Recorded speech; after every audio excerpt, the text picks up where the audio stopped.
Bjarke. Ja. Ligestilling. Ja. Det er crazy. Det er også smart. Ja. Og tænk, der var en gang, hvor mænd bare måtte slå kvinder. Ja, det er ikke godt. Kan du vide, hvordan det var?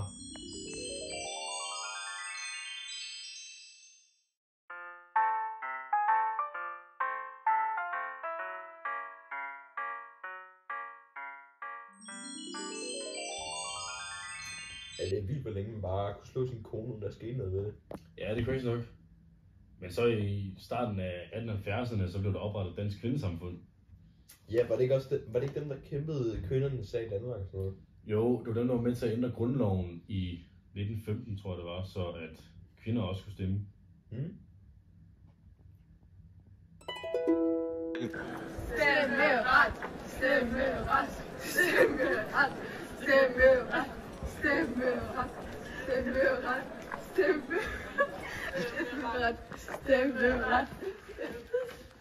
Okay, I får stemmeret. Ja, det var nok meget godt, at det stemmeret. Ja, og det var jo her efter 2. verdenskrig, at kvinder de sådan for alvor sådan kom ud på arbejdsmarkedet. Ikke bare var derhjemme og lavede mad og gjorde rent og sådan noget. Altså nok lidt senere, hvor det 60'erne var begyndt at sætte spørgsmål til sådan samfundet, og hvorfor det egentlig var dem, der skulle være hjemme og sådan noget. Ja, sådan, jeg mener på sådan hippie og rødstrømpe og sådan noget. Ja, som bevægelser. Ja. Vi er kvinder, og vi har røde kinder og hænder. Vi vil bare være frie. Ja, kvinder, de skal simpelthen have flere rettigheder. Ligesom mændene, de samme muligheder. Det er slut med at være i køkkenet. Nu skal vi ud og have de samme muligheder som mænd. Men du har fået en ny trøje. Ja, det er du da også. Der er det.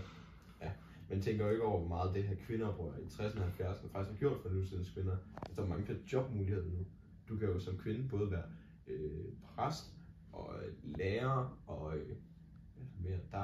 Du kan også være politiker.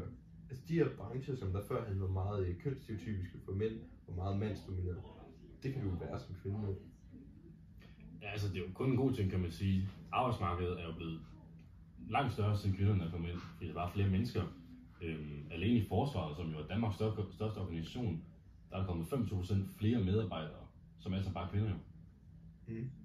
Ja, der var også lønforskel. I gamle dage var der meget stor lønforskel, men nu er det jo meget lige. Altså man får sådan i de fleste brancher meget det er en samme løn lige meget om du er mand eller kvinde. Ja, mændene har får så bare i gennemsnit en lille smule mere løn. Hvilket det er jo stadig et problem, som der skal fikses, kan man sige. Ja, så altså ligestilling er meget god i Danmark, men der er stadig små ting, man kan ændre på.